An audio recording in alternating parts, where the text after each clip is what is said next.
Өздөн чыккан өрт жаман, журттан чыккан жат жаман. Мен ушу Садыр Нуркожоевич Москвага келгенде мен эки суроом бар эле. Ушу биринчи суроом массалык маалымат каражаттарынын булактары туура эмес берген маалымат булактары ошондой эле бурмалап, алдап жана бир жеке менчик адамга иштеген массалык маалымат каражаттары менен журналисттерге кандай иш чара көрүлөт, ушулар менен кандай күрөштөр болот деп мен деген суроом бар эле. Өкүнүчкө карай ошол суроону бере албай калгам.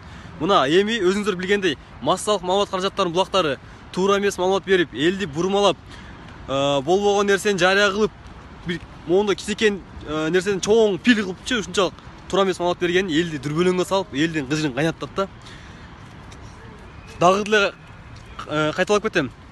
Эми мен ГКНМнын башчысына, төрагасына, ошо иштегендерге кайрылайынчы.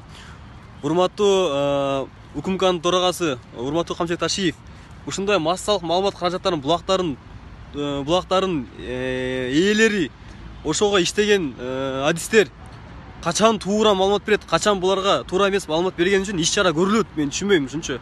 Кыргызстандын ичинде иштен чыккан ит жаман эле болуп калды, мындай айткандачы, өзүнүн ичибизден эле чыгат ушунун бардыгычы.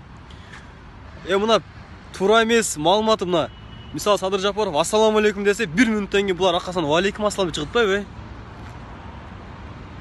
Мына еще новостной порталдарга айтып коеюнчу, силер миллионго жакын подписчиңер бар. Кеминде 500 миңден ашык. Ошондой бир кичинекей дич нерсени чыгарып, болбогон, такталбаган маалыматтарды чыгарып, элди дүрбөлөңгө салбасаңар, силердин уровнеңер уже государственный официальный эмес го, бирок ошого жетип баратпайбы ошого чейин эле.